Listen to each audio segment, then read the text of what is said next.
It is most certainly one of the most iconic racetracks in North America. Of course, WeatherTech Raceway, Laguna Seca, the home of the famous corkscrew. And for today, we'll play host to the third round of the Ricmotech Classic Sprint Series, brought to you by Proforma Texas Elite Graphics. Great to have everyone along with us here. My name is Rob Howden, joined by Alessandro Deladone, and on the cameras today, Dennis Branch. Again, looking forward to what should be a tremendous day. This racetrack, 2.35 miles in length, 3.57 kilometers, 14 turns. It's a tough one for sure. Gravel on the outside of many parts of this racetrack. You have to hit your marks. You have to make sure you stay on the racetrack and in the right spot, because if you get offline somewhere, it can get very, very ugly. Alessandro, again, one of the most iconic tracks, as I said, here in North America. Laguna Seca, of course, a favorite to so many. And sports cars, of course, have played host here many, many times. Looking forward to getting things underway here today. Indeed, Rob. Hi to everybody watching this broadcast. It's always nice to come back here to Laguna Seca. It's a track which I particularly don't really like, because it's very technical and it's so easy to make mistakes, and I bet also our drivers today won't even think about putting a wheel out on the grass or on the gravel, because it's very easy to make a mistake, and you don't want to jeopardize all the effort you put in for a whole week of preparation and make a mistake for just a tiny driving error. This is the 17th season of this tremendous program, kind of one of the core series of this Ricmotech series, obviously going along with the new sports car series, the GT Challenge as well. It's also the third round. We kicked things off back in late April on the road course at the Daytona International Speedway, and then moved to the tight confines of Belle Isle in Detroit, Michigan for a great race there. We've had some tremendous battles in both the GS and ST Pro and ST Open categories. We expect a lot of great competition here today. And as Alessandro said, this particular racetrack is a tough one. It's all about car placement. You can make mistakes. There are some very tough places to pass. You have to be aggressive. You have to make the move to the inside. Off-camber corners, you name it. Almost everything here at WeatherTech Raceway Laguna Seca. And before we jump in, as we often do, let's give you an opportunity to take a ride around this tremendous racetrack. Kevin Ford will take you for a drive here at Laguna Seca in his Ford Mustang. Welcome, viewers, to Monterey, California and Mazda Raceway Laguna Seca. Great to have you with us today. We'll be doing the track guide for you here in the Ford Mustang FR500. This track, deep in history, built in 1957 at a cost of $1.5 million. It has seen its changes over the years, but this 2.2-mile, 11-turn course with 180 feet of elevation changes is one that is deep and rich in motorsports history. Sports car drivers all over the world love to come here to Laguna Seca, and you will see why here in just a moment. This track has hosted races from Can-Am to Trans Am Series, American Le Mans, Pirelli World Challenge, Continental Tire Sports Car Challenge. If it's sports car racing, it has been here. Coming out of turn 11, the final corner, we head out onto the front straight. Running up through the gears here, drivers are going to want to get a lot of speed down here. This is the fastest portion of the course and one of the best overtaking opportunities. Coming around turn 1, down the hill, there's that first elevation change. Down into the gears, down into second. For turn 2, Andretti hairpin. Double left-hander. Drivers are going to want to hug that bottom to get a good launch and speed up to the next two sections. 2 double rights now coming into turn 3. Drivers will roll the center here, slowly get back to throttle. Tight radius corner on exit. Swing out wide for turn 4. Same here. Roll that center. Get that throttle down to the second fastest portion on the course. The straightaway that takes you to turn 5. Overtaking opportunities can be done here as well on entry of 5. Drivers are going to want to get a good launch through apex to head up the hill to turn 6. One of the most blind corners on the track. Very touch and go. Touch the brake, lift, roll down into center, get those wheels down at the bottom of the apex to head up Rahal straight. This takes you up to turns 7 and 8 as we approach this slight right-hander as 7. Coming into turn 8, the famous corkscrew. Drivers will be down in second gear, rolling over this blind corner, down through the dip, back up through the gears into Rainy Curve. Turn 9 here at Laguna Seca. Wide apex turn, a lot of speed coming down the hill through these elevation changes once again into turn 10. Drop that throttle coming out. You want to get a good launch into turn 11, the slowest corner on the track. You will see overtaking opportunities here. Drivers are going to hug that bottom, try to get that speed up off the corner to race to the front stretch and down to the finish line. There's your lap at Mazda Raceway Laguna Seca. Thank you for watching.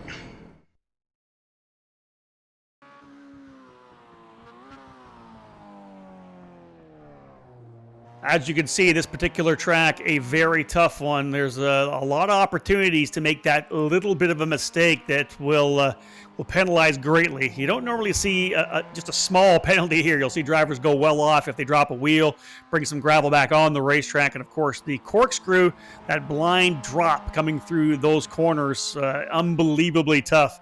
And the drivers have to make sure they hit the entry to make sure they get down to the exit before rolling over to Rainy Curve. Let's have a look as we do each show as well. Qualifying just getting underway, a 15-lap session for the drivers to put in 4 quick laps to see where they'll line up here for race number 3 of season 17 of the Classic Sprint Series. Alessandro, let's have a look at the championship points right now. We'll start off with the GS categories. Very interesting, of course. Up front, a couple of drivers who have shown very well. Aeronam in the number 78 and Tyler Shiflett in the number 24 seem to be the drivers that'll be facing off here for the championship in the CSS. They're only separated by 2 points after the first 2 races. Shiflett did the best he could to try to steal that race win away from Aeronam at Belle Isle in Detroit, but Aero getting that victory, 2 points separating first and second. Yeah, indeed, a great battle in the GS category, as we have in the ST, both in Pro and Open. In the Pro class, we have the top 9 drivers in the championship fighting for the Pro title. John Allen took a double win so far this season, winning both in the season opener in Daytona and also here in Detroit. It will be looking obviously to get a third victory, a three-peat here at Laguna Seca. Second place is Travis Schwenke, who is very fast, we got told here in Laguna Seca, and will be definitely trying to get a nice result here and get that first place who is missing this season so far. In the ST Open instead, the largest group of the grid with 16 entries, we have Greg Mack grabbing the victory at Belle Isle. That gave him the first position in the ST Open Championship, but the table is really close with Mitchell Peak and the rookie Ken Ladd closing the top 3. So overall, a very tight championship. We are only at the start of this season 17, but obviously already looking great, Rob. Yeah, what I find very interesting, Alessandro, we can talk about this quite a bit. You've driven a lot of different tracks, as I have here on the iRacing platform. 3 very different, unique circuits for these drivers to kick off this 17th season. Of course, starting at the Daytona Road Course, the Daytona International Speedway, of course, home to the Daytona 500 and the NASCAR Cup drivers. So they use a lot, of course, of the big oval at that track. Again, that's where they run the Rolex 24. From there, they moved to the street circuit in Detroit at Belle Isle, and now we find ourselves at this undulating Laguna Seca. Obviously, major league elevation changes coming down, as we see right now, coming down here into turn number 2, through the kink, turn 1, down to turn number 2. That's the number 24 of Tyler Shiflett, one of our GS contenders for the race win and the championship. Big drop down into turn number 2 to the Andretti hairpin, then the middle section of the racetrack here, then of course climbing all the way back up to get to the highest part of the racetrack, which is the corkscrew. This track and this series, just such different tracks for these drivers to be able to handle each and every weekend. Such a good cross section of the different disciplines. Yeah, indeed.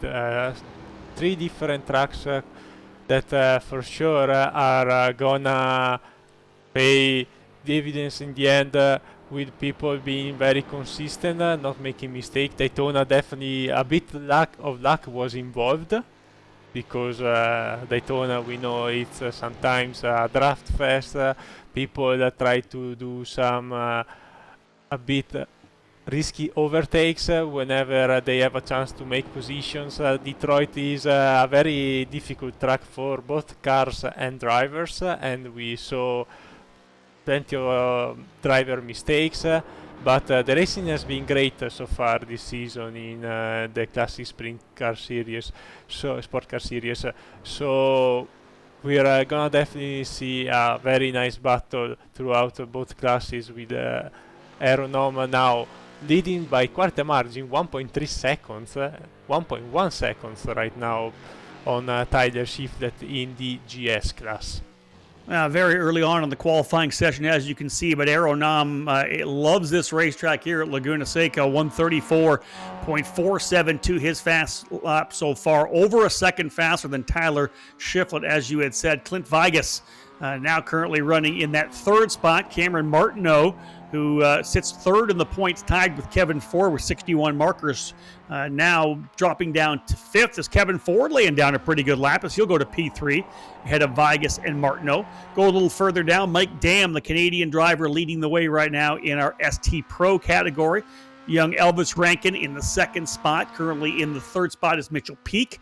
Fourth, Jacob Beasley, and rounding out your fast five is David Payton. So early on in the session, 4 laps they need to get in here during this 15-lap run, and there's a big slide coming out of turn number 5.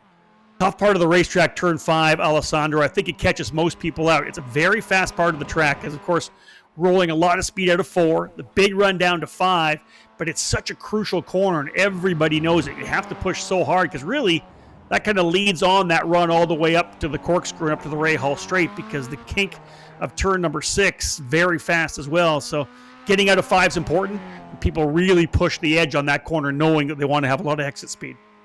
Yeah, indeed, the fast move in middle section of the track is very, very tough. I've been driving here this week in the BMW GT4, and definitely is a challenge with any car, from GT4 to this nimble MX-5 or the heavy Ford Mustang to keep them very, very fast through the middle sections without making any single mistake. As we see here, Aeronome just going a little bit wide, taking up some dust from the side of the track, but nevertheless, you have to use this track and also more than the track in some occasion, like at the corkscrew we saw Aeronome using a bit of dirt to cut the corner and having a much better exit speed. Kevin Ford putting down a good lap there as well. He gets to within 0.6 of a second as we're just past the halfway point of this qualifying run. Aeronome will pull now into pit lane. Provisional pole for him right now, a 134.406. So good run there for him. Again, further back, Mike Dam still with, I believe, the fast lap. Indeed he does. Clifford Eben now has worked his way up into the second position. Jacob Beasley in third. Elvis Rankin in fourth. And Travis Schwenke rounding out the top 5 here now. And again, pretty good qualifying run here for Clifford Eben as he now works his way right behind Mike Dam. So again, just getting going. A couple drivers just starting to come out for their qualifying session now. This is, again, the third round of the Classic Sprint Series. Is that Aeronome coming back out for some more laps here? Yeah, I think the Ford is giving the best in the first few laps. I think 1 or 2 laps maximum. Then tires start already to fall off, because otherwise Aeronome would stay out, as we are now seeing MX-5. It's Clifford Eben right now sitting in second position in the Mazda. The Mazdas maybe will stay out a little bit longer, warm the tires up and try to run a few laps straight without coming back to pit road like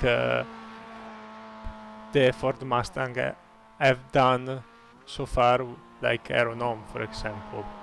That's Clifford Eben working his way through turn number 10 and over now to number 11. I had said 14 corners earlier, only 11 corners on the racetrack here at WeatherTech Raceway Laguna Seca. Still over 5 minutes remaining in this session. Alessandro, let's have a quick look and kind of preview what we're seeing here in terms of pit stops as well. One of the things that have has been, I think, kind of a turning point in majority of the races we've seen throughout the Ricmotech program, both the GT Challenge, Sports Car Series, and here with the Classic Sprint Series. We've seen some drivers potentially peel in early, even some of them coming out of the lead, which we don't normally see, coming to the front of the window. Other drivers waiting, like Aeronam, waiting to the very end of a pit window. We're expecting about a 37-lap race for the drivers in the GS category, probably 1 lap less for drivers in ST, just knowing the fact that the GTs will start working their way through. Pit window for the drivers in the GS category, lap 14 to lap number 24. So they'll be able to get about 24 laps in a full tank of fuel. Now that's, of course, not counting any kind of full course yellows. It's not counting anybody potentially being able to use the draft and try to maybe coast a little bit, clutch and coast, and try to save some fuel throughout the race. But about a 10-lap window. So it's 14 to 12 for GS and about 12 to 24 for the drivers in the ST category. I think you and I are always wondering when guys are going to come to pit lane.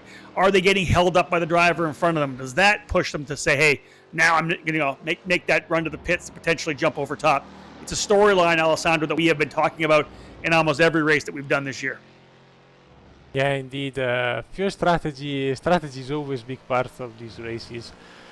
This is a track where also for sure traffic is gonna be an issue. There is a nice differential between the two classes, about 4 seconds. So where you're gonna catch the MX-5, especially for the G class, is gonna be a key point in strategy, and the fuel window is really key. It's also gonna be interesting, Rob, to see the tire strategies because the Mustangs usually will take their left side tires on their stop, but the Mazdas might have different strategies going on this race depending on their positions. They might take 2 right side or 4 new tires, but obviously the last one is gonna cost them a few seconds standing in their pit stall. So this might be also the key of the race. Don Allen has worked his way now to the top of the charts here in the ST category. I almost lost it coming down through the corkscrew, so this is not going to be the best lap for Allen, but he is the quickest driver right now, leading the points in the ST Pro category, coming off, of course, the victory on the streets of Detroit for Allen, as he'll work his way through turn number 10 here at WeatherTech Raceway Laguna Seca. And now WeatherTech is, of course, the sponsor of the program now, but great to have the MX-5 Cup cars here, because if you ask the good folks from Mazda back in the day when John Doonan was the guy that was kind of running that program before he moved over to where he is now with IMSA, he would say that this was the spiritual home of Mazda, was the track here, because at one time it was called Mazda Raceway Laguna Seca. Now, of course, with the WeatherTech branding, but the Mazda program has done a great deal here at this particular track in Monterey, California. They, of course, had a lot of major Mazda events here as well, and I think it's fantastic to have it on the program here with the Classic Sprint Series, considering the fact that there's such a good field of MX-5 Cup cars. And we've seen plenty of times the track changing, rebranding their names in the last few years here, but definitely it's very nice to be here. This track really suits both cars. Whenever you join a race, you also get a chance to drive this car track combo for free. So if you're new, you for sure started also doing some laps around here, and you know how difficult it is. And as you can see from our onboard with John D. Allen in the 101 Mazda, how the track is also slowly building up dust on the racing line, how tricky this is gonna be at the end of the 60-minute race we're gonna have in just a few minutes. Less than 45 seconds remaining on board here right now with the current provisional pole sitter in the ST Pro category, 3-time series champion John Allen in the 101, as I said, coming in as the point leader as well. John winning on the streets of Belle Isle in Detroit a number of weeks ago. Again, just round number 3 of what will be a 10-round program all the way through to the early part of December, when they'll cap off the program at Sebring International Raceway in Florida. John's going to bring that car to a stop as he comes across start-finish line, and by turn number 1, as the clock now winding down to cap off the 15-minute qualifying session here. We'll see how things shake down. Aeronom with provisional pole right now. Kevin Ford, a great run in the GS category. He'll go to P2. Tyler Shiflett in third. Jeff Jacobs in fourth. And Cameron Martineau rounding out your Fast Five. John Allen, as we said, quickest driver. We will get an opportunity to have a look at the grid, as drivers will, of course, now present themselves to the grid. And there it is, indeed. Aeronom on the pole for the Team Bushfink machine. A 134.406. Kevin Ford on the outside of row 1. Row 2, Tyler Shiflett alongside Jeff Jacobs. Row 3, Cameron Martineau and Clint Vigas. Row 4, Randall McGrew and Steve Daniel. And row number 5 to cap off the top 10 before I pass it over to Alessandro. Anthony Kernan in 9th and David Sanders in 10th. Yeah, we have also Robert Wist in 11th, the last for the running today. The first and pole sitter for today's ST class is John D. Allen in the 101 Defined Works Mazda, followed by Mike Dam. In row 2 we have Clifford Eben and Elvis Rankin in the 54, Jacob Beasley, Travis Schwenke, Mitchell Pick, Davey Payton, Greg Mack, and Jordi Fike round up our top 10. Then we have Chris Torman and Edgar Sanchinelli in row 6, Mike Taylor, Brian Cummings, Lucas Ford, Brian Howran, Nicolas Parsigneux, Greg Brockway, Michael Key, Patrick Prevenance, Casey Duncan, rounding up the standings for the drivers who managed to qualify. We also have Derek Holland and Ken Ladd in the last row, but they didn't manage to score a valid lap time. We'll see if we will find them on the starting grid in just a few seconds. What I find interesting, Clifford Eben, I believe his first start of the 17th season, Alessandro, qualified in the third spot, did not make the start at Daytona or at Belle Isle, so he qualifying P3 here could find himself in a pretty good fight. Otherwise, drivers getting set to go. Of course, the pace car in front there as we get ready to fire up for what will be the third round of this Classic Sprint Series. Again, big thank you to Ricmotech and the Proforma Elite Texas Graphics, the sponsors of the program here for 2020. And drivers peeling off the front straightaway. They'll work their way through turn number 1. We'll get a lap around this track. And then we'll go racing. Aeronom on the front row alongside Kevin Ford. Really impressive qualifying run for Kevin Ford, who sits tied for third place in the points alongside Cameron Martineau. Tyler Shiflett and Aeronom have been the two drivers kind of to watch up front, but maybe this could be a breakout race for Kevin Ford, Alessandro, as he has looked very good on speed. Yeah, he for sure has also plenty of experience with this car, so I would expect at least a few rounds where Kevin Ford, with maybe a bit more practice than usual, as he is super busy with all the backstage stuff happening on the track and out of the track mostly. He will be for sure contending for some nice podiums. Aeronom definitely is going to be very, very tough to beat because we know how fast he is. But you never know. The race is very long. Anything can happen. As we are now with John D. Allen already taking a big gap from the last cars of the GS category. Obviously, we will see the Mustangs taking the green with the iRacing simulator, and the ST class going green when the stewards will give them the signal going on to the front stretch. Coming down now to the corkscrew now through Rainy Curve. Aeronom on the inside, Kevin Ford on the outside. As Alessandro had said, a lot of behind-the-scenes work being done by Kevin Ford, one of the primary administrators of this program, and there's oftentimes he doesn't get a chance to practice until he goes out to qualify because just the amount of time to put this program together, but he knows this racetrack and he has shown it here. He'll qualify on the outside of the front row. Aeronom will back up those Mustang FR500s. The field of 11 drivers will roll their way onto the front straightaway now here at WeatherTech Raceway Laguna Seca. Round 3 of the Classic Sprint Series is green. Green, green. Drivers working their way up under the flag stand here. Big push from behind from Tyler Shiflett. He's going to try to help Aeronam work his way down into the Andretti hairpin. Big wide berth for Kevin Ford. Ford trying to stay out of trouble. He'll be able to clear Shiflett, looking to the outside of Aeronam as they come out of turn number 2. Straight away here, got to keep the car on the racetrack. Indeed, Mustang's doing a tremendous job. The GS driver's off to a great start. Aeronam goes to the lead out of turn number 3. And Alessandro, here come the STs down through turn number 1. Yeah, big pack of Mazdas coming to turn 2 right now, side-by-side racing.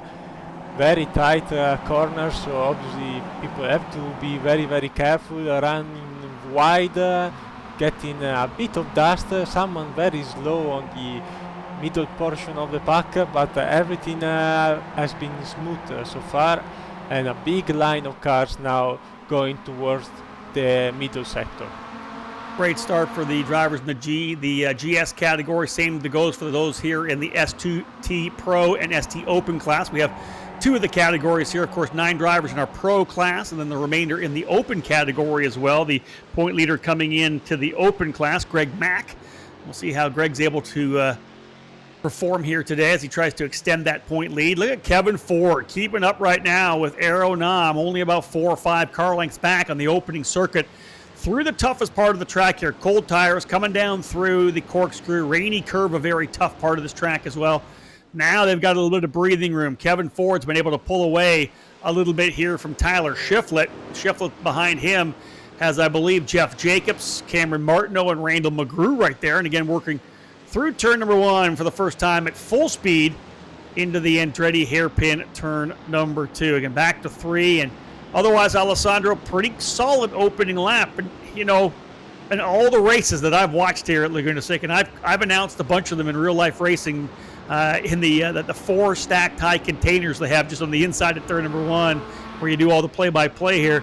We don't normally get super clean opening laps because it's so easy to make a mistake here, but it's also so inviting for these drivers really to push over the edge on the opening circuit, because that first lap is when you really can get lots of places, but you can also find yourself making some trouble for yourself. So nice opening lap for the drivers of both categories. Yeah, indeed, Rob. We might have had an issue in lap 1 though, because I saw on our screen the 71 and the 84, Clint Vigus and Anthony Kernan, which both are now sitting on pit road together with David Sanders. So we have 3 Mustangs already sitting on pit road out of the 11 starting this race. There might have been some contact.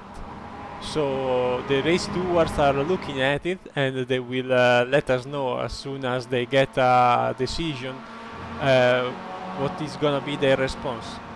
I did look when we were kind of following the order there that Clint Vigus was falling down through, and as you said, all the way now down to the tail of the grid as they are on pit lane, as you said. The front 2 drivers pulling away a bit, Aeronam and Kevin Ford, have been able to stretch away nicely here early on. Look at this battle here right now, though, in the ST Pro category. Clifford Eben in that number 055, now up into the 2nd spot, putting some pressure here on your point leader, John Allen. So give it up for Clifford Eben making his debut here in the 2020 season 17 program. Didn't see him at Daytona, didn't see him at Detroit. Definitely making a name for himself and making sure we're discussing him a little bit here early on in this ST Pro category. But really, Alessandro, a 4-driver breakaway early here. Allen, Eben, Mike Dam, and Elvis Rankin, the 4 drivers stretching away from Jacob Beasley, who now runs P5. Yeah, great start, and these guys are very fast.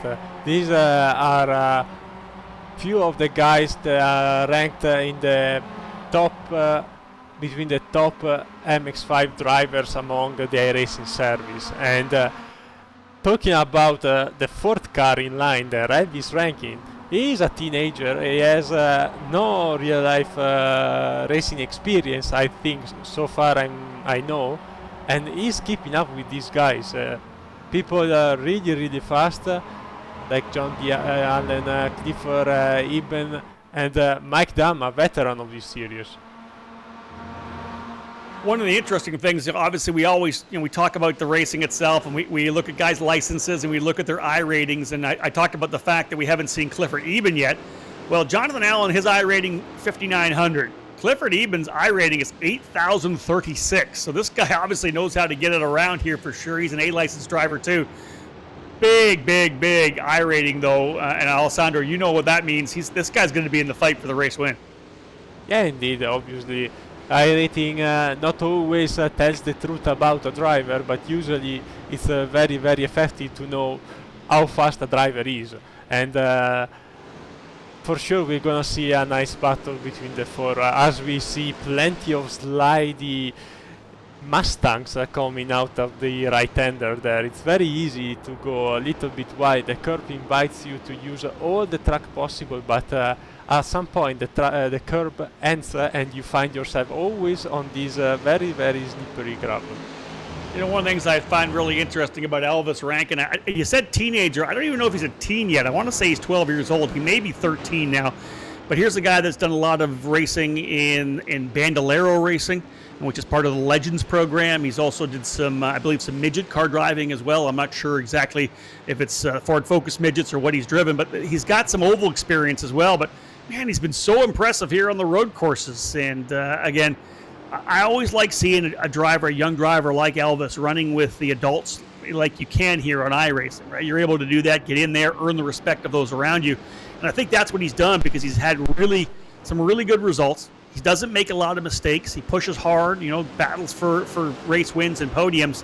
And I think that's going to, when you can develop maturity, whether it's in real life racing or doing the same thing and having respect for the drivers around you here on the iRacing platform, I think that's going to go a long way for a guy like Elvis. Just a young kid. Like I say, he's either 12 or 13 years of age. I'm not exactly sure right now. To be able to do what he does against these drivers here, I think it's absolutely impressive. Yeah, for sure. He's showing a lot of maturity too, because it's not easy to be patient and know your limits and still at the same time be able to fight with these proven race car drivers. We also had in the meantime another communication from race control. We have the car 45 under investigation, if I recall correctly, which is Brennan Huran, in actually now on pit road. So there might be some issues in the last few laps while we were talking about this beautiful battle in the leading spots of the ST class.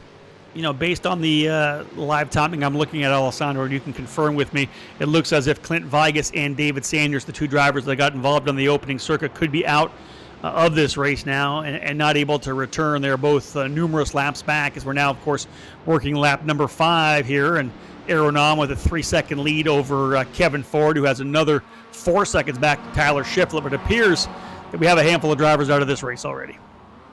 Yeah, that's really unfortunate. We do not want to see any issue for drivers, especially early on. And obviously this brought the GS class down to 8 drivers. We don't want to see people struggling already from the start. We also have to mention the fact that both Ken Ladd and Derek Holland didn't take the start in the ST class, so they for some reason couldn't get their MX-5 on track today. Dave Sanders came into this race after 2 rounds sitting P5 in points, just 10 markers behind both Kevin Ford and Cameron Martineau. In fact, just 1 point ahead of Randall McGrew and Jeff Jacobs, both those drivers 6th and 7th, 50 points. And again, those drivers are going to be jumping ahead of David Sanders here, as he's, as I said, finishing in the 32nd place overall, but it'll essentially be 10th for the drivers in the GS category. This fight up front, super interesting right now. In fact, watching this battle, again, look at this scrap here for the 101 at John Allen. He is absolutely hounded and has been for the entire first stint here. Right behind him, nice and close, the 0.55 of Clifford Eben. Mike Dam watching as well. And Jacob Beasley, he's trying to close up here, but Elvis Rankin has lost a bit of pace. Not so much pace, but he's lost contact with the front-running trio right now. He's back a little ways, Alessandro. Yeah, indeed. It's a very close battle, as we are seeing here. The 55 almost bumping Allen in second place. As we have an issue for Travis Schwenke in the 16. I see him all the way up top. Let's see if he can catch the replay of the Excite Asbury Motorsports car. He goes a bit wide. Oh, that's a race-ending incident, unfortunately. That's a hard hit coming out of turn number 4.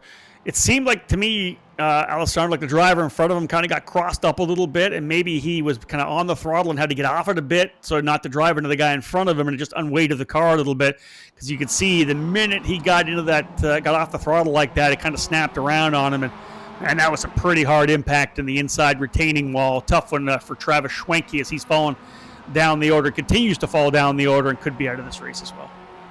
Yeah, that's really, really unfortunate. These behaviors sometimes can lead to some mistakes, but that's part of racing.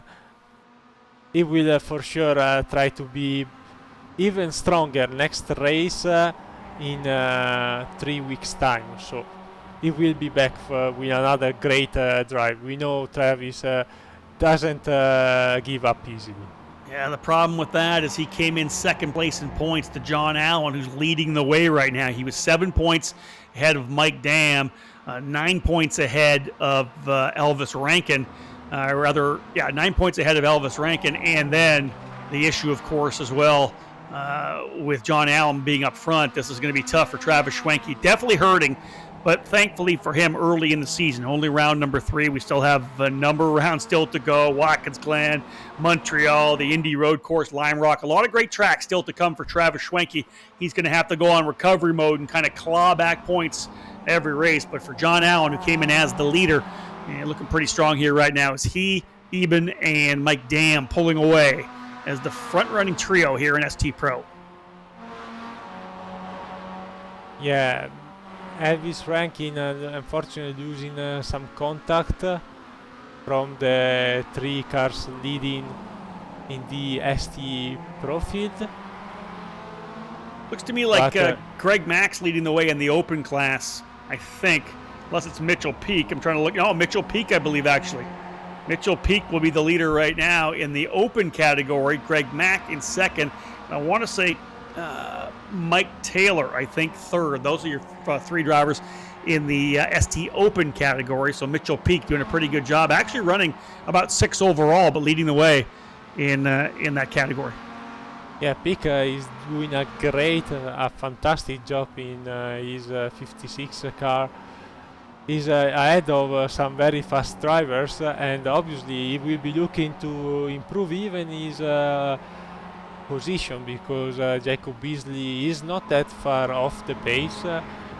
So for sure Mitchell Peak is gonna try to get even a better result. Behind him is David Payton, who is really close in the 64 D2D eSport Mazda. Mitchell coming in second.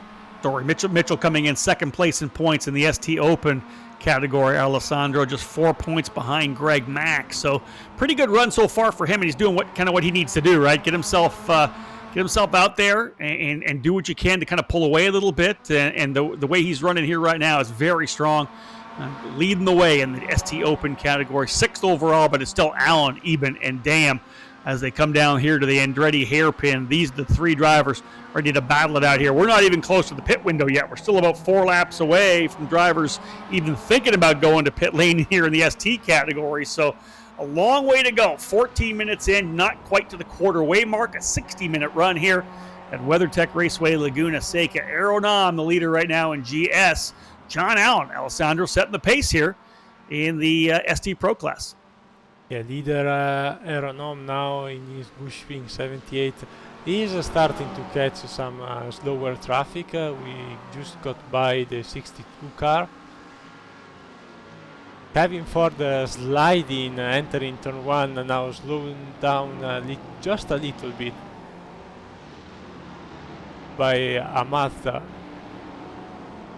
That will happen, and we expected to see that. Obviously, the pace of the car is significantly different. Aeronom fast lap so far, a 134.6. You go down to John Allen, a 139.6. So really about a 5-second difference. Now that is to Aeronom, back to the pole sitter John Allen. You go further back in the field, and some of these drivers, their fastest laps around a 143, 144, 145. So almost 10 seconds difference between Aeronom, of course, who is the badass in the GS category, to some of the drivers in the open class getting their experience they need to move up the order. Significant difference, and they're having to really pick their way through. There's Tyler Shiflett there on the 24. You can see Kevin Ford just in front of him. They're using the horsepower of these Fords to kind of pick away and make the passes at the right time. Sometimes that might mean checking up a little bit so that you're back on the throttle early so you got a good run going into one of the straighter parts of the racetrack. Other times you're diving to the inside to try to take the apex away. And right now, Shiflett doing a pretty good job. He's trying to work the inside of Rainy Curve. Same goes for Kevin Ford. He's been able to get clean through a couple of the drivers here. Just part of the overall challenge. Number one, you're racing the track. Number two, you're racing the competitors around you. You're racing yourself, and you really have to race against the lap cars as well and be very smart in the way you overtake them, Alessandro.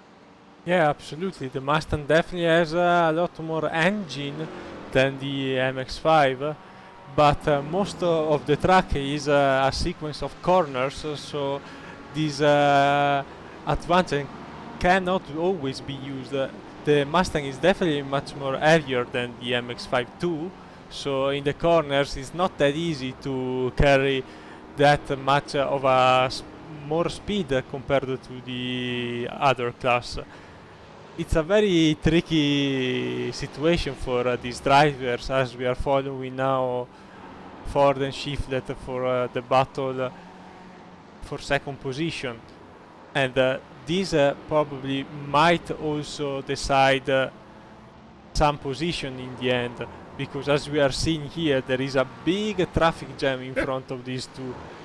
As you can also see from our trackman, Aeronom going slowly through the traffic, but now also Kevin Ford and Tyler Shiflett trying to navigate through these slow MX-5s, and as you can see, they don't even know where to go. Yeah, Kevin had some trouble there, I believe. Kevin Ford struggling coming out of the corkscrew, got four wheels off, I believe, to drivers left coming through there. Definitely struggling getting by a couple of the cars here, and Dennis Branch, our producer on the cameras, giving us some great images here and some great vantage points of watching it. And you can see how close Shiflett has gotten to Kevin, because he had trouble with one of those Mazdas, the ST cars coming down through the corkscrew. Had to, I think, check up quite a bit, and car got real loose on him. Good save, though, for Kevin to keep it back on the racetrack, but when we got back up to him, he was essentially still two wheels off. As Alessandro said, we looked at some of those camera points, the vantage points that Dennis provided to us, and we could see the gaggle of ST Pro cars, ST Open cars in front of our Mustang drivers. And man, to see all those guys in front of you, especially coming up to the corkscrew, and you're just trying to figure out where do I go?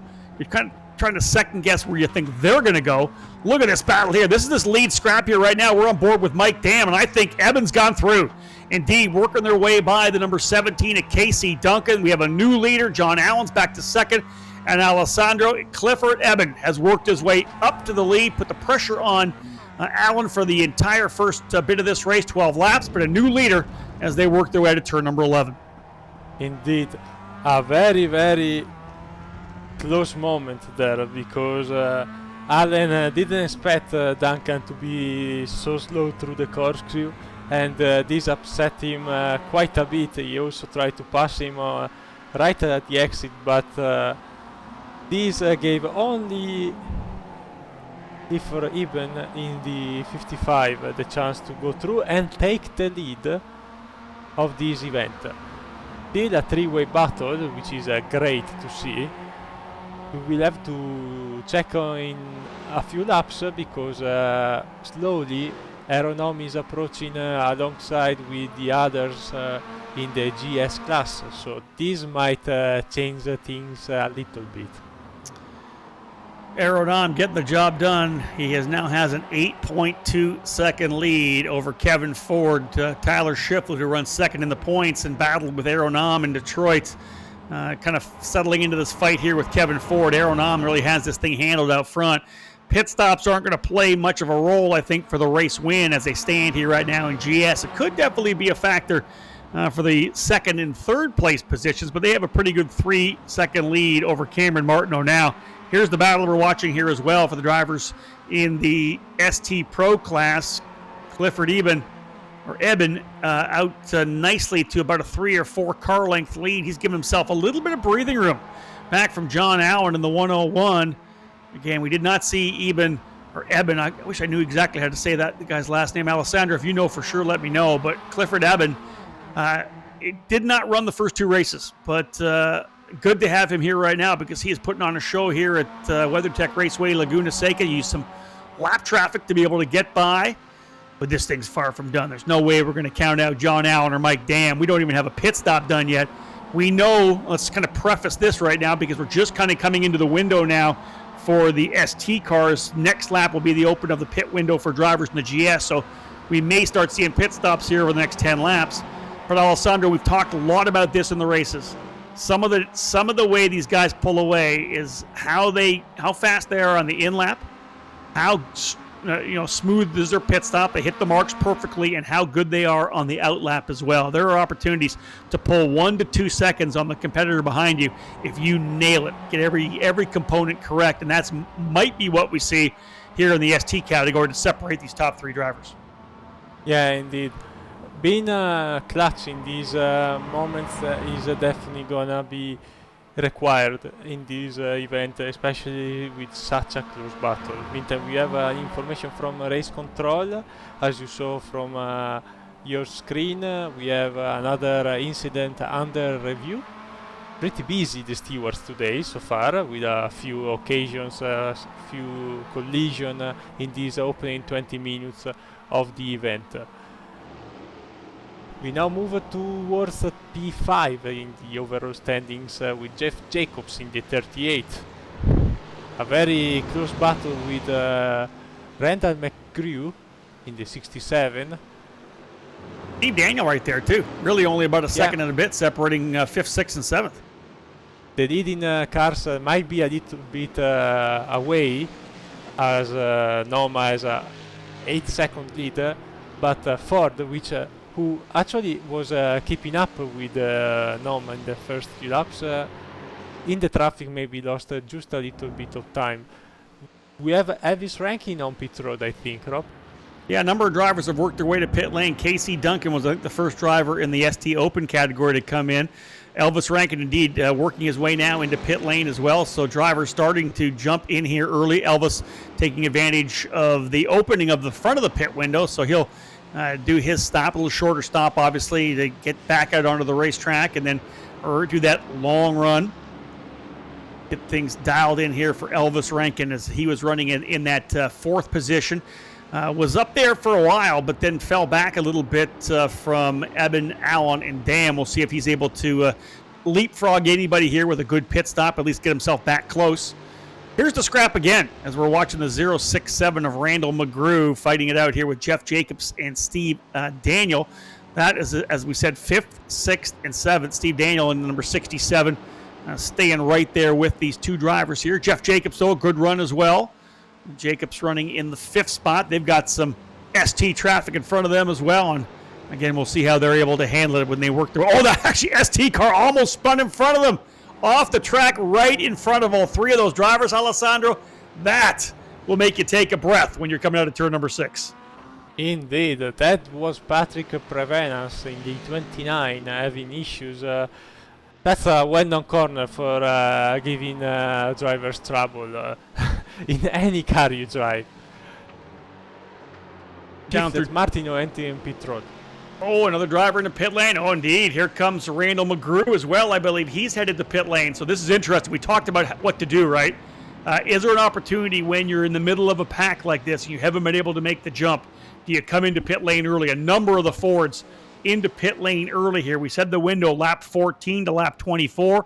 We're lap 16 right now. So at least 3 drivers coming in very close to the front of the window. One of them being Randall McGrew, who, as we said, was right there, I believe, in the 5th, 6th, and 7th battle.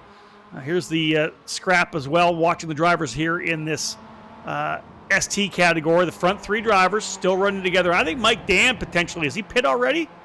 I don't think that's Mike Dam behind them right now. He may have worked his way into pit lane. No, that isn't. Yeah, that's still Mike Dam. That's still Mike in the 93. My apologies. Mike's still right there. So it's even Allen and Dam still working together out front, 16 laps down. They're going to be able to go 24 laps, Alessandro. So no real hurry, no issue to get into pit lane at this point here. And we'll see if one of these drivers elects to use it sooner or later to see if they can't leapfrog above. Yeah, indeed. Mike Dam! As we see Mike Dam now eating pit road. I was just talking. You're wondering, right? Talk about this because I was expecting Mike Dam to eat pit road as soon as possible, because when you are leading, this applies for both Nom and Eben and Allen, you tend to stay out because that's the safest thing you do. But for Mike Dam, or as we have saw already by from Elvis ranking, if you are a third year of the group, you have to do something. You can't just stay in the draft and hope for the best. You have to try to make something happen. So obviously they want to shuffle things up and put pressure on these guys. And this is exactly what Mike Dam and Elvis Rankin did so far. Let's see if Mike Dam comes out of pit road in front of Rankin, by the way, because this might be very interesting for the race. Indeed, that'll be a one to watch, whether or not Elvis was able to get a good in-lap, pit, and out-lap to potentially work his way back out in front. But again, we won't know whether or not Mike Dam made the right call until these two drivers come into pit lane as well. Here comes Mike Dam here now in the number 93, the Canadian, in the orange cryptology machine, working his way back forward, currently right in behind Greg Mack. And indeed, he was quicker and got out in front of Elvis Rankin, but he's having to work his way by Greg Mack right now. Actually, that might be Casey Duncan he's coming by in the number 17. Indeed, Duncan in the 17 is who Mike Dam's going by right now. Oh, Mike getting right on the inside of the apex of turn number 6.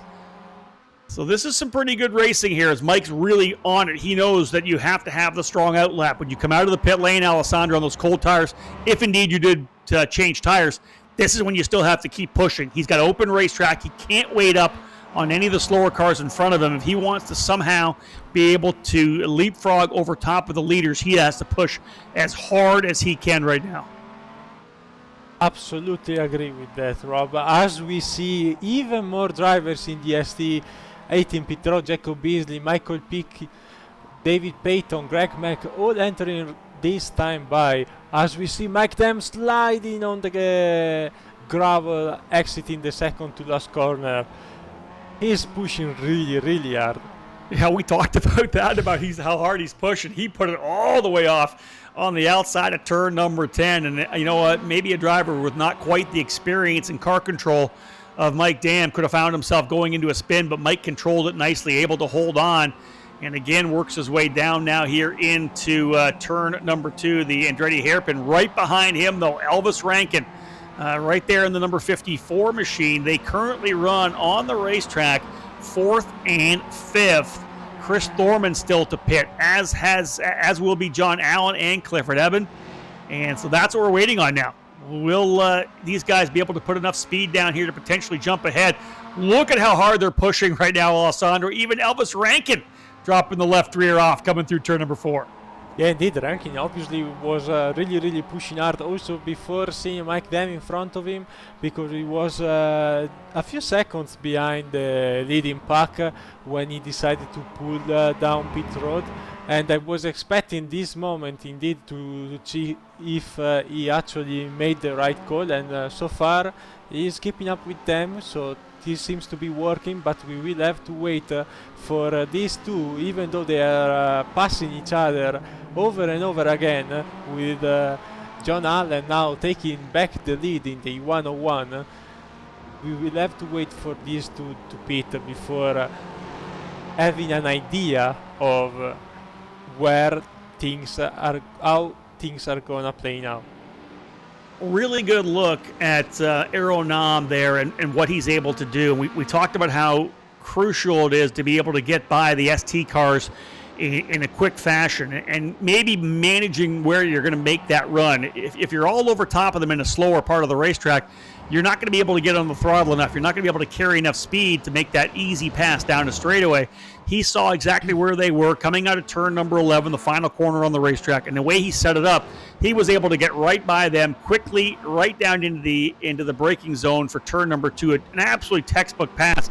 Got past both of the front-running drivers in the ST Pro category. Got by both John Allen and Clifford Eben, and that's the key. He was able to get by cleanly. He's pulled away nicely, and that is just textbook traffic control and traffic management. Kudos to Aero Nam. 8.5 seconds, the lead still for Aero Nam. As Kevin Ford, oh, here comes John Allen. So John Allen, the first to bite. He works his way into pit lane, strong run into pit lane. On the outside of the racetrack, still on the racing surface is Clifford Eben, and away we go. We'll see what happens here now, because remember, we're watching to see what John Allen does. Does he get out, first and foremost, does he get out in front of Mike Dam and Elvis Rankin? And then we'll see what happens when Clifford Eben works his way into pit lane as well. Yeah, it's gonna be interesting to see if also Clifford is gonna enter pit road next time by to respond to also Allen, or he's gonna stretch the fuel to the last lap possible. This is gonna be very, very interesting, as even then we pit, we will be cycling through the pit cycle already in half race, so everybody pitting really, really early. Yeah, just past the halfway point right now. About 4 laps left in the pit window, based on the notes that we were given. Lap 14 to lap 24 for the GS drivers, lap 12 to lap 24 for those in the ST category. So about 4 more laps. We figure we'll see Aero Nam and Kevin Ford. But then again, Aero Nam just not a regular everyday driver. They may say 24 laps, but here's a guy that could come in on lap 25 and lap 26. I don't think I'd be super surprised. There's Mike Dam right there. That's how far Mike Dam is coming into turn number 6 right now. There is John Allen, essentially second place on the racetrack without cycling everybody through. Here's Mike Dam coming through the exit of turn number 6, and there's Elvis Rankin. So there is essentially second, third, and fourth. Maybe more than that. We'll see whether or not Allen, his in-lap, his pit, and his out-lap will be good enough to steal that lead away once again from Clifford Eben. We've seen now this pack forming back. It's gonna be interesting to see if they will also be joined by our current leader. We hasn't pitted yet and stayed out. Meantime, we see Kevin Ford hitting pit road from third position, leaving now Jess Jacobs in second place. So a couple drivers still to come to pit lane. We're waiting on Aero Nam, and we're then waiting as well on Clifford Eben. These are the 2 drivers leading their way in the GS and ST Pro classes, respectively. Folks, we've got a quick break to take here right now. We're just past the halfway point. When we get back after this, we're going to see the final laps of round number 3 of the Classic Sprint Series here at Laguna Seca.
Back to racing here, round number 3 of the 17th season of the Classic Sprint Series. And again, running here today at WeatherTech Raceway, Laguna Seca. Rob Howden alongside Alessandro Deladone. And on the cameras today, Dennis Branch. And there you see Clifford Aben. We actually got a pronunciation correction from someone on YouTube. Thank you very much. We appreciate that. Clifford Aben, as we're being told. So Clifford coming back out onto the racetrack, and we'll try to pick up exactly where he slots in. I think he slots into P3. Indeed, he does not come into the lead. Alessandro, and he pushes hard here, coming out of turn number 4, trying to get going. There's Elvis Rankin behind him. So we have ourselves a battle. John Allen has gone back into the lead. Tremendous run for Allen. Mike Dam getting by as well, and Clifford Aben finds himself back into the 3rd position here. Elvis Rankin in 4th.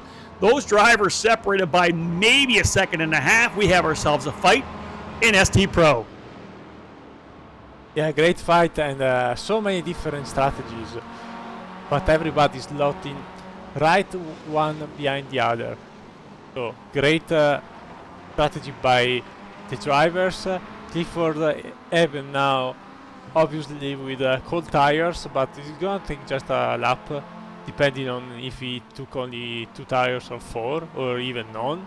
We don't know it, but for sure he's in the draft, so he will be able to catch the 2 up front, John Allen and Mike Dam, which do not seem to go easy on each other, and they're already side by side.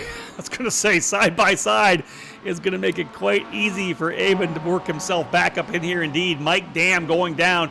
Dam making a bid for the lead. He'll go to the inside. Book it. Has the inside line. He'll have to drift a bit wide on the outside. Indeed, keeping Allen where he needs to be. Aben trying to get to the inside as well. He'll come across the bow. Not quite enough for him. You see more drivers coming out here. One of our GT, our Ford cars, the GS category rather, coming out here. Clifford Aben starting to go to work here on John Allen. Mike Dam, the Canadian, first driver of the top 3 to pit. Of course, Elvis Rankin was the first driver in the pit lane, but to see him come in, Mike Dam early, and then be able to pull away. Pretty impressive run here right now. Mike Dam, the leader, but look out. Another one of the drivers in the GS category looking to scrap his way through. 79 and 2, we had a steward decision just coming up on our screens just a few seconds ago. No actions for that incident. Oh boy, the 67 of Steve Daniel coming right on the outside of the 2 leaders in the ST class. Then Allen and Eben. Now I have to correct myself. I've lost 1 second on Mike Dam in this traffic jam. So indeed, yeah, you're right, Alessandro. Look at Dam pulling away there. Really using this lap traffic. Really close. He might have got this second at the start, but now he might lose it again. It's incredible. You see how packed is this front stretch at the moment in our track map right on our right side of the screen. You see everybody is in this little piece of track and nobody is literally on the rest. Indeed. We have a bunch of our GS drivers working their way through. Steve Daniel, Jeff Jacobs, Randall McGrew, all trying to come through the slower ST Pro and ST Open category. But even when you're an ST driver, you can't make a mistake. And look at the Stangs here, the Mustangs going at it at turn number 4. Let's hope they all come out cleanly. And I'll tell you, look at right in the middle is John Allen, Elvis Rankin trying to figure out where to go as well. Obviously, one of the things, too, about driving one of the smaller Mazdas, you lose so much visibility when you got a couple of these Mustang FR500s in front of you. You're just kind of running around here on instinct and figuring out where you have to place the car. Mustang's doing a good job. The GS drivers getting through here. Still a couple more to come. Oh, one of them almost into the back of Elvis Rankin. I'll tell you, this is some hectic racing now. And has Rankin been able to get ahead of John Allen? I have a feeling that maybe he was able to slip through with all the chaos here. And Alessandro, look at this. They're just the Mustang drivers in the GS category all over our ST drivers. This might be one of the craziest multi-class scenes I ever seen in 5 years on iRacing, to be fair. This is looking amazing, great. And this is, in my opinion, the defining moment of the race, especially for the ST class, because if nothing happens, and there might be plenty of things still to happen in these last 20 minutes, Mike Dam and Clifford Eben now checked out and got a 3 seconds gap. Oh, contact! Allen and Rankin. Oh, Contact! yes, Stephen Daniel getting into the back of the leader. Daniel got into the back of the leader. Mike Dam out of the lead, and there's trouble there for Eben. Eben goes around coming out of turn number 2 as well. Mike Dam coming back through to the lead. So Mike Dam got hit from behind from Stephen Daniel coming into the braking zone of turn number 2. Almost looped him around. He lost the lead, was able to get out in front of John Allen still. And then right after that, more contact or an issue for Clifford Eben as he loops around as well. He continues, but he goes from P2 to P1 to P4 in 2 corners. Wow. I talked too early, Rob. I talked too early. You did, indeed. Let's catch a replay of this crazy moment as we see here the 67 of Steve Daniel, who is actually now under review by the race control, so he might lose a few positions if he is deemed responsible for this accident. But now we have again a 4-way battle for the lead. This evened out all the differences created by that massive traffic jam we had in the last 2-3 laps. They almost run the same place there on the track right now. Elvis Rankin have a bit of trouble coming out of turn 10. He'll lose a spot as Eben able to get by, but wow, that was just nuts. Obviously coming down, the difference in the braking zone, the difference in the speed coming into turn number 2.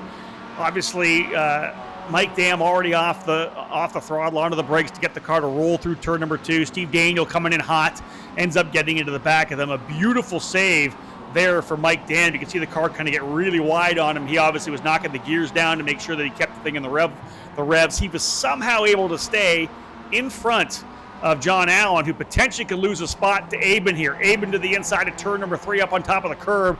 Elvis Rankin coming in. He'll move to the inside as well. And indeed, Clifford Eben has worked his way back into second. What a epic battle we're seeing here in the ST category. These drivers in these Mazda MX-5 Cup cars putting on a show. Mike Dam trying to work his way through one of the slower cars, Greg Brockway in the GT Open category. But Alessandro, man, the storyline there, the crazy thing is they, after all of that excitement, all of that chaos, they almost ended up in the same positions on the racetrack a lap later. And away we go again. We continue battling with Dam, Eben, Allen, and Rankin, 1, 2, 3, 4. Indeed, and I must correct what I said. Thanks to Bobby Childs, by the way, in the chat, because he pointed out a very, very important thing. That's the 067 getting a penalty. That's Randall McGrew, not Steve Daniel. Oh, okay. We are sorry. I get still tricked because in Europe we don't really use 067 or 67 on the same in the same grid, and I didn't see it properly, and we credit Steve for something he didn't do. My apologies as well. Thank God we have very, very, very good viewers, and thanks to Bobby Childs again for pointing this out, because this is a big difference. Indeed. Yeah, one numeral. But again, we don't want to, of course, call out one driver who wasn't involved. So it was not Steve Daniel. It was the 067 of Randall McGrew, as we said. Here's the scrap for third position, I believe, right now, though, as Elvis Rankin is working to the inside here of John Allen, but side by side all the way through turns number 3, 4, 5, and back comes Allen, crisscrossing through there. Right behind them is the 66 machine. That is one of the ST Open cars. But again, look at the lead group here. It was 4 at one point. Now it's Mike Dam and Clifford Eben pulling away as the 2 leaders in ST. Alessandro. It's Elvis Rankin in that Little King machine running in the 3rd spot. And then, of course, back and forth is John Allen, who is the point leader coming in, currently running P4. Yeah, indeed. The situation we had previously recreated now with the Eben and Dam leading, the Rankin and Allen duo. They just lost a little bit of time in traffic, but we are having great battles everywhere today. We have still very good and close racing here in the ST field. We had close battles in traffic too in the GS category. Now they are stretching their gaps a little bit, but Martineux is catching slowly Kevin Ford for second place. And still we have a very close battle between Daniel Shiflett and Jacobs from fourth to sixth. So in these last 15 minutes we are having right now, there are gonna be plenty of battles still, Robs. Interesting to say, as you said, into the final quarter of this race, and Kevin Ford in second and Cameron Martineau in third came into the event here tied for third place in points. Both drivers with 61 markers, and now they're going to battle it out amongst themselves coming down through Rainy Curve here. They're about 20 seconds, 19 seconds to be exact, behind Aeronam, so it doesn't appear like we're going to have a battle for the race win unless we were to see some kind of an issue for Aeronam. Otherwise, Kevin Ford and Cameron Martineau had a tremendous spirited battle as well on the streets of Detroit a couple of weeks ago.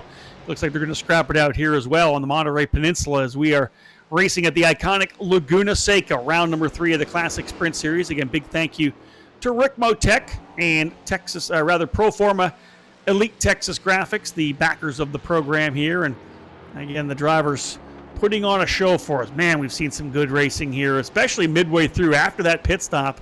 Everybody made their stops, got it done. These guys went to work. We saw some tremendous racing, and I think, as Alessandro, you had said, some of the coolest multi-class racing we saw, because there was at least probably six of the GS Mustangs were trying to pick their way through the much smaller MX-5 Cup cars. Wow, it was fun to watch, and tough for the MX-5 drivers to kind of place the cars in the right spot. You can see Elvis Rankin, seeing what he can do here as well.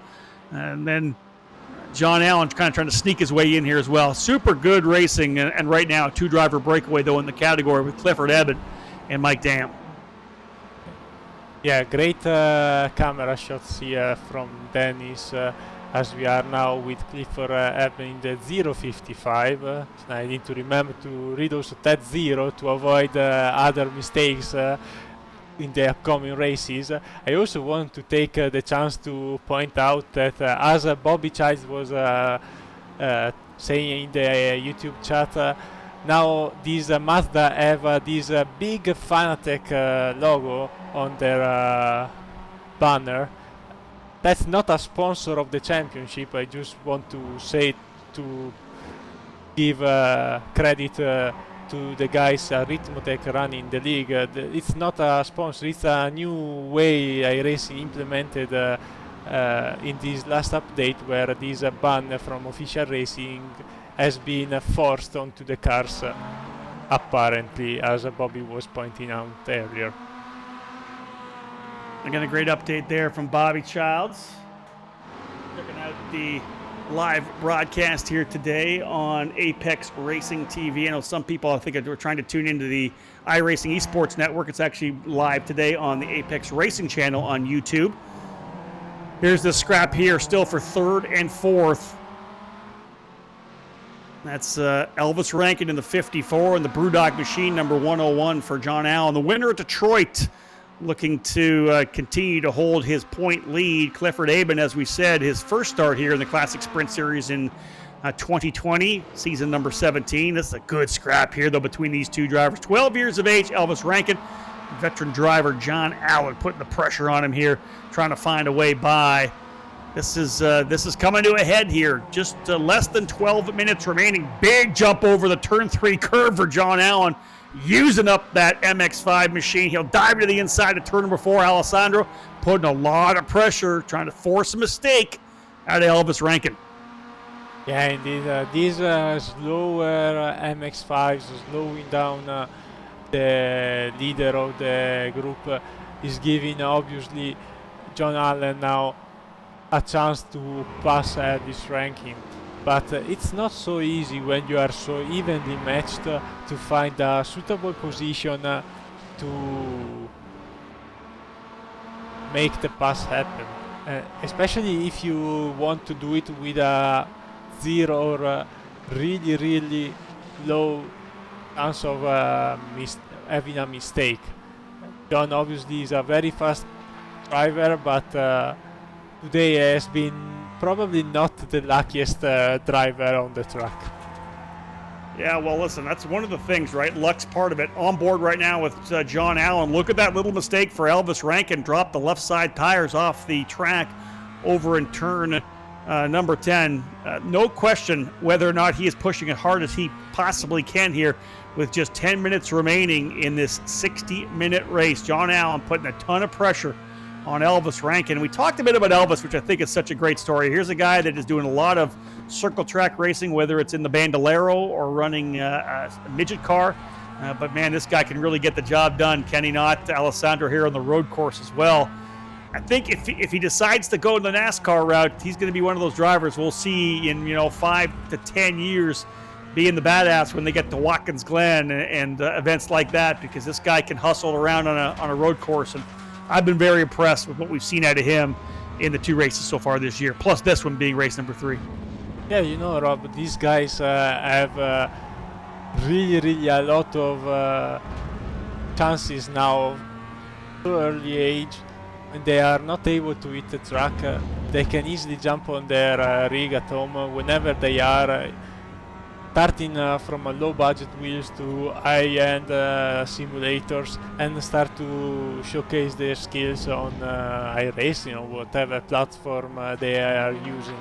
And this obviously is helping them to create plenty of new skills that 20 years ago drivers couldn't develop so early on, and being able to hit so well the course, especially on these road courses, which are definitely not really easy, is gonna help in a lot, also on their oval stuff, because it's really key to have a all-around experience nowadays in whatever class or style of race cars you decide to drive in your future. And definitely he is very fast here, and I bet he will be also in a race car. If you put him in a very interesting car, he will definitely do a great job.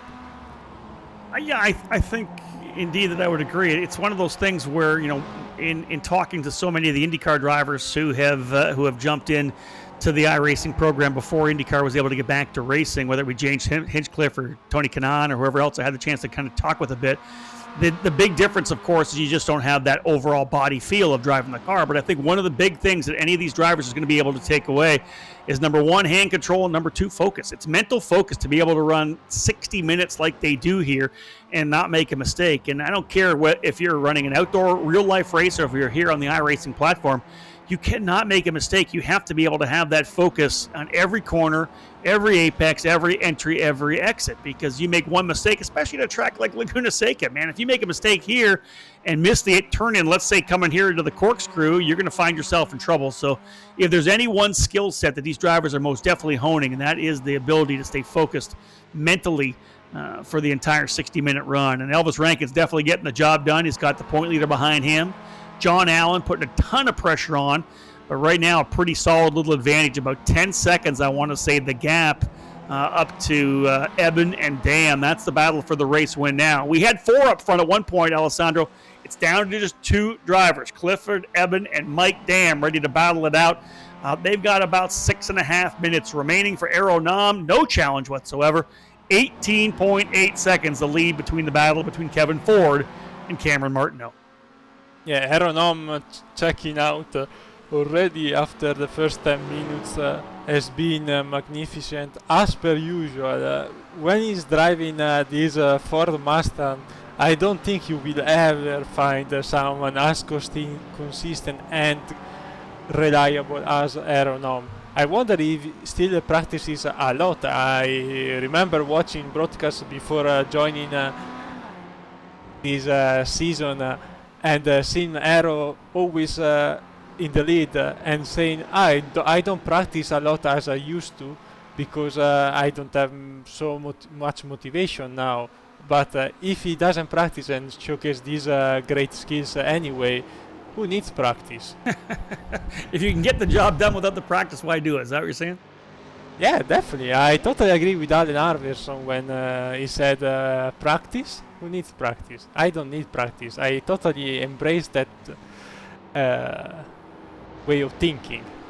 But coming back to the race, considering we have only 5 minutes left, Aeronom is leading Ford is really close with Martino, fighting for second and third place. A great battle shaping up for these last 3-4 laps. But mostly we haven't talked about it in the last few minutes. Clifford Eben now is leading by 5.7 seconds on Mike 10. They are totally falling down a cliff, and Clifford Eben instead is doing steady laps even after 60 minutes, and is going towards a great victory here in Laguna Seca. Yeah, I'll tell you, it's caught me off guard a little bit. I figured that what we saw, of course, with the drivers up front, the 4 drivers who were battling away in ST Pro, I thought we were going to have ourselves a straight-up battle all the way to the very end.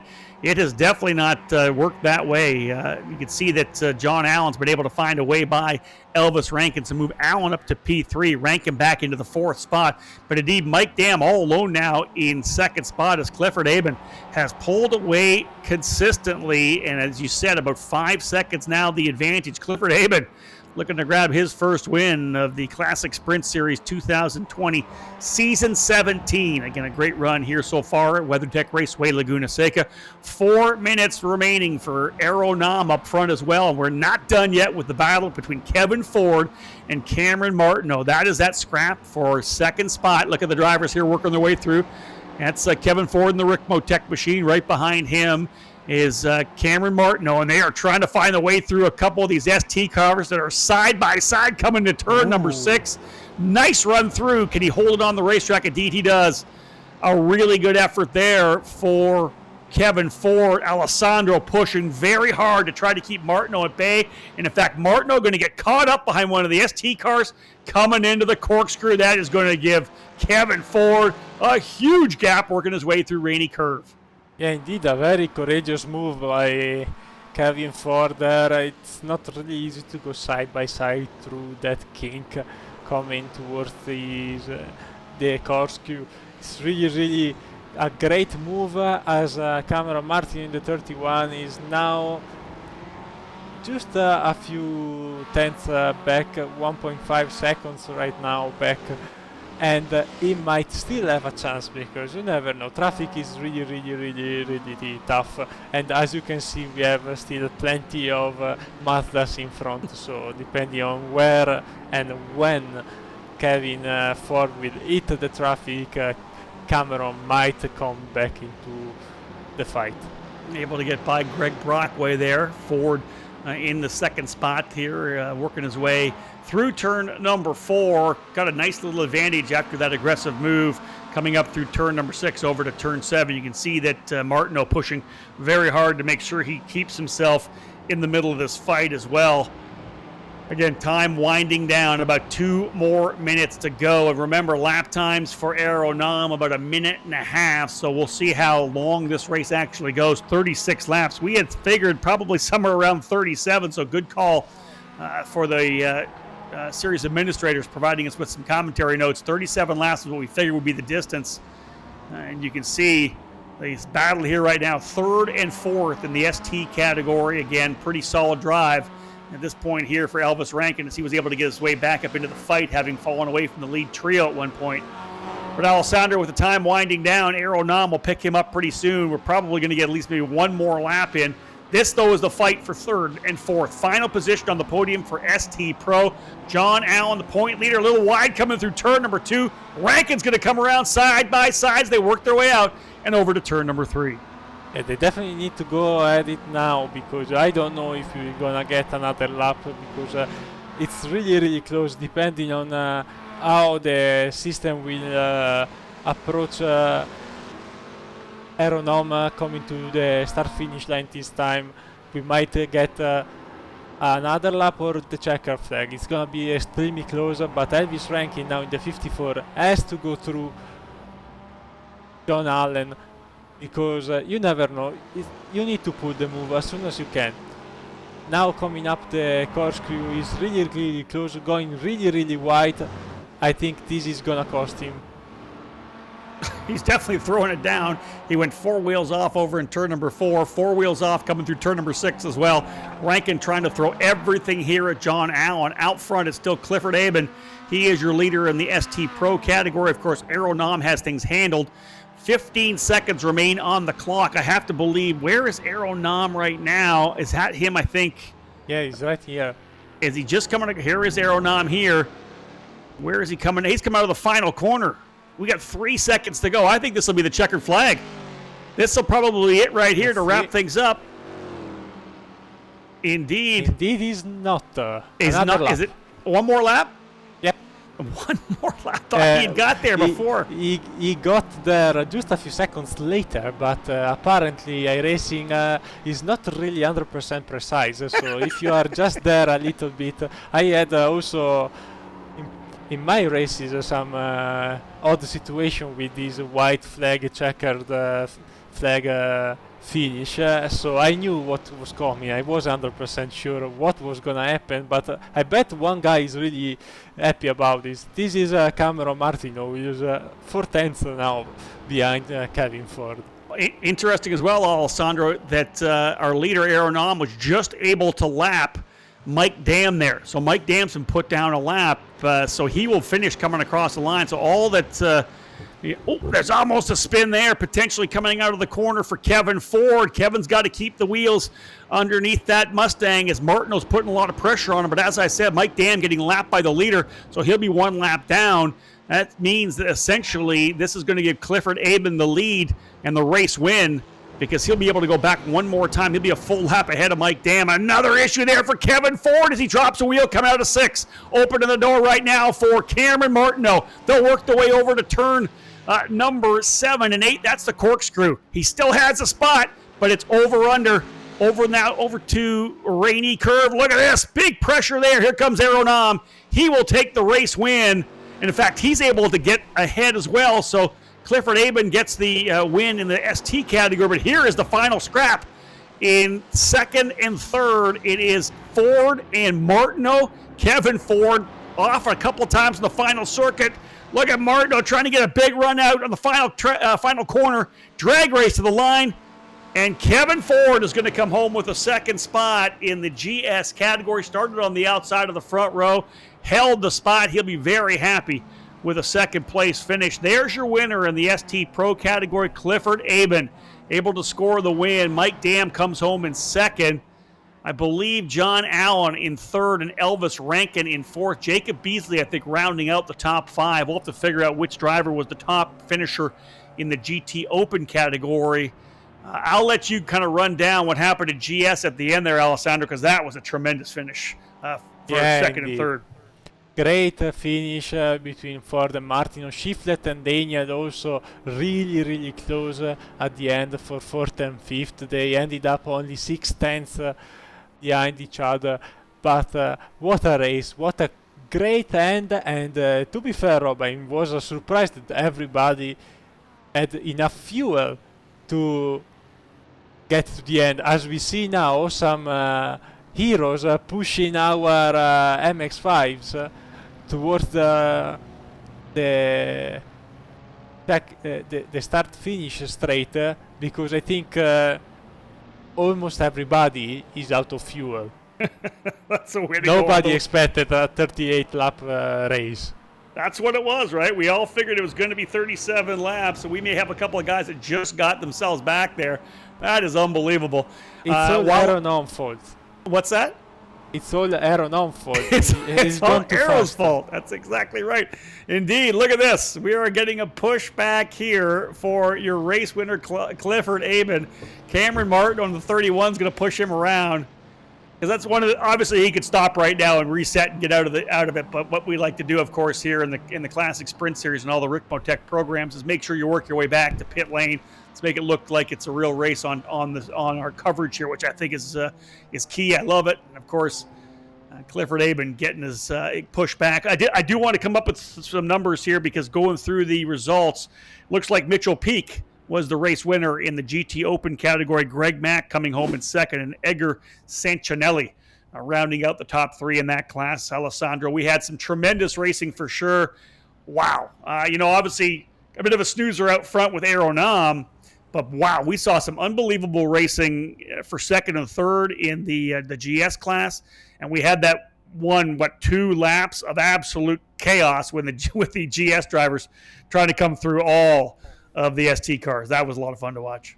Oh yeah, for sure. This has been a blast, a really enjoyable race, and I still cannot think that we have been already gone 1 hour into the race and it's already over, because it has gone so fast, so many battles to watch, so many things that happened, so many surprises too, because we didn't expect so much traffic and trouble for our leaders, as we see now.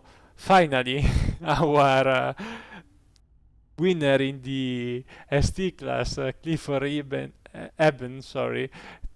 getting on the start finish line with Aeronom, who is actually already ready for the interviews. But Rob. Yeah, in fact, I brought Aeronom in. Alessandro, why don't you have a talk with our race winner in GS? Yes, indeed, Aero, great race. I think you caught plenty of people off guard, because I don't think everybody was ready for a 38 lap race. You've been too fast, man. Yeah, actually it's very, very close. It's at 36.99 laps, so it was milliseconds. So yeah, I was pushing hard to make 38. It's more interesting than. Indeed, I was really, really surprised not to have anybody running out of fuel. Seems like everybody made it to the line, but not made it to do this victory celebration lap. We need plenty of drivers to help Clifford, for example, right besides you, to make it to the line. Tell us what you think about this race. You've been definitely very, very consistent. Even though Kevin was fast at the start, you managed to pull out a big gap through traffic. Yeah, it's a completely new car with the new tires, so it was a little bit difficult. Before the race, I did the whole 1 hour race in the practice, so see what the tires is doing. But yeah, Kevin was pretty good in the start. I think he had maybe different tire pressures. I'm not sure. I was still using my old setups. So yeah, but yeah, once I had the gap, I was just taking it easy in the traffic. It's so difficult again. I just have to watch where the cars are going. Yeah. Yeah, for sure. You will have plenty of work to do to learn this new car with the new tire model. Definitely is gonna change a lot. Anybody you want to thank before we let you go? I also like thank first of all the drivers today. Very clean race, I think. And I like to thank the team league admins, sponsors, and you guys there in the booth. Thank you very much. That was Aeronom, winner of the GS class, Rob. I think you are right now with Clifford Eben, that managed finally to reach the start-finish line after running out of fuel. Yeah, indeed, Alessandro. Before I had a chance, obviously, to jump into the staging room with Clifford, I did confirm I asked his last name. It's actually Eben. I think Clifford, we probably used 3 or 4 different pronunciations for you, but it didn't really matter because you got the job done. First off, walk us through, because that seemed like just a hectic race for 60 minutes. You guys just had a tremendous back and forth battle. 4 different guys in the lead pack for a majority of that time. Yeah, it was crazy. Right off the start, I slotted in line behind John. He was really quick here all day. I just towed along with him in the little bit of draft that there is here, and tried to pull away or hang with him best I could. I basically ran the fuel out to about as empty as the tank could get. I know a couple others pitted a little earlier. And then when I pit, I took 4 tires, just barely got it done in time to get out with John and Mike, and Elvis was right there at the back of the pack. I'm not sure if the rest of them took 4 tires, because it seemed like I was a little bit faster than them there at the end, but I'm not entirely sure how it went. Had some scares with some lap cars, but Elvis and John got to battling, and Mike had some damage, so I just was able to click off some good laps and bring it home, I guess. It was really close, though, on fuel. I wasn't going to make it another lap, so once Aero got past Mike there, I slowed down to let Aero pass, so I would have to do 1 less lap and just finish behind him, and then I sputtered to the line. I was going to bring that up because I think you probably would have stayed in front of him, but all of a sudden when Aero was coming across the line in that last lap, I saw you just coming out of turn number 11. That's a solid call right there. Well done. Yeah, I appreciate it. I was not going to make it otherwise. Hey, let's talk a little bit about your view coming into turn number 2 when one of the GS cars got into the back of Mike Dam. Obviously, closing rate different there in that particular part of the track of on the brakes and got into the back of him. You essentially were gifted the lead. We didn't actually get a chance to see it in the replay, but what happened to you coming out of turn number 2? I'm not entirely sure, but Okay. the Randall got into Mike there. There was a little incident. And so I think Randall overshot the turn, so he was wide, and then I kind of went under him a little bit. It was just a little bit of a weird incident. We hit on the exit, so then I got loose to the inside, almost spun it, but I saved it. And I appreciate everyone behind me slowing up and letting me gather it up because it obviously helped in the end. Overall, do you think going with the 4 tires was the key? Because in the end, we kind of expected we were going to see at least a battle between you and Mike to the very end. But man, you over those last couple laps were able to pull away. Do you feel maybe that the fresh rubber was the way to go for you? I would say so. I was with some people in Discord, and they were talking about how 4 tires would get done right around the same time the fuel would get done. And either it would be a little bit longer than the fuel or it would be a little bit less, and it was kind of a gamble. And I think most people took 2 tires or no tires, and I took 4. I figured it can't be that much longer, and it really wasn't. The fuel ended, and a couple seconds later, it dropped the jacks, and I was out. So it ended up working out. I was fast in both right and left-handers instead of just one type of corner, so it all worked out in the end. Well, we didn't see you at the first 2 races, Daytona or Detroit, but man, you definitely made a name for yourself here in round number 3. Great run today at Laguna Seca to get that win in the ST Pro class. Given the opportunity here on the broadcast, anybody you want to thank right now here? Definitely my team, Asbury Motorsports. Travis had a good race today as well. That was my teammate, and Jordy as well. They had great runs. Definitely Extreme Motorsports and all the admins associated with the series. Really put a great show together, and then you guys up at Apex for the broadcast. It was a great show. I'll have to watch it back, but it was definitely a great race. Clifford, congratulations. Well done. Thank you very much. Clifford Eben, folks, the winner in the ST Pro category, and standing by with Alessandro is the ST Open winner, Mitchell Peak. Yeah, indeed, Mitchell, how are you doing? Great effort. Now I think you are in the lead of the ST Open Championship, even though I'm not really good at math. Yeah, tonight was a lot of fun. I was a little bit off the pace that I wanted tonight, but I had a really good battle with David Payton tonight. Just couldn't hold him off there at the end of the second stint, but yeah, everything just kind of worked out my way for the Open win, and yeah, I think that puts me just barely on the top for now. So still lots of work to be done, but pretty happy with the result tonight for sure. Yes, definitely. You have been very consistent so far. What do you think about these 3 opening rounds? We had a totally different tracks so far: Daytona, Detroit, and now Laguna Seca. Yeah, I would say Daytona is a great track to open the series with because you got the big high speeds and it's a nice wide track, so everyone can kind of get used to running with each other. It was completely the opposite the next race at Detroit, where everything was tightly packed together, and unfortunately in that race I took a little bit of damage on the third corner of the race. I just tapped the wall and I had no straight line speed over there, but I'm very surprised with how tonight's race went for me today, because if there was any track that I would call my nemesis track, it would be this one. So to come out on top, I'll definitely take it tonight. How do you think was the multi-class racing today? Because we had definitely a lot of fun here in the booth with Rob and Dennis in the production, watching you guys going through crazy traffic jams. Yeah, there was a couple of traffic jams out here for sure tonight. But I have to say, everyone in the series really, really is professional with their driving, and no one really tries to push the issue too much with the Mustangs trying to squeeze their way through. But yeah, there was one point, I think it was Kevin and Cameron, they were fighting for second in class with a couple laps to go, and I just kind of let them go and have their little battle, and I checked up. But yeah, everyone in the series is awesome. I have a lot of fun racing with everybody. I've learned a lot over the last season and a half, so really happy to be here and happy to be getting the results that I've been getting. Yeah, definitely. We really like to hear from you. And anybody you want to thank for this great showcase tonight? I definitely have to thank everybody from the Extreme Motorsports and Apex Racing is putting on the broadcast and everything. Definitely have to thank Team Esport Racer because without all of their help in here, I wouldn't have anywhere near the pace that I have.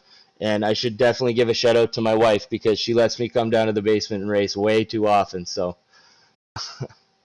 Oh yeah, definitely. If you are not wife approved, I think it's gonna be a tough challenge. So Yeah. she's part of that for sure. Yeah, absolutely. She's awesome. So big thanks to her for sure. Thank you very much for hanging with us here in the booth, Mitchell. Hope to catch you really, really soon here with us in a week time or in the next round at Watkins. Yeah, thanks very much, guys. Happy to be here. Hope I catch you in the winner's circle again. Perfect, Rob. That was Mitchell Peak, winner of the SD Open class, as we have now still the race results for you on our screen. A really, really great show today. Yeah, Aeronom with the win, Alessandro. Pretty dominant run for sure, but a good scrap for second. 22 seconds ahead for Aeronom, but Kevin Ford and Cameron Martineau really battled it out nicely there for the final two rungs on the podium in the GS category. Tyler Shiflett came in second place in points. He cards a fourth place result here at WeatherTech Raceway Laguna Seca. Steve Daniel rounding out the top five. Jeff Jacobs and Randall McGrew able to get to the finish as well. Clifford Eben, as we said, tremendous drive for him. Put the four tires on his pit stop, waited just long enough to just get through that one more lap laid down by Aeronom, made it tough for a bunch of people. He had to get actually pushed back to the start-finish line, but again, a good run for him to get the victory over Mike Dam. John Allen rounding out the top three on the podium. Elvis Rankin finishing in fourth. Jacob Beasley fifth. David Payton sixth. And Mitchell Peak, who you just talked to, seventh overall, the winner in the GT Open category. Greg Mack finishing second, and then in that class, Edgar Santinelli rounding out the top three drivers. And there's the remainder of the drivers who were able to get to the finish here. Round number 3 of the Ricmotech Classic Sprint Series, brought to you by Proforma Elite Texas Graphics. And again, the third round of the series taking us to this iconic racetrack here in Monterey, California, WeatherTech Raceway, Laguna Seca.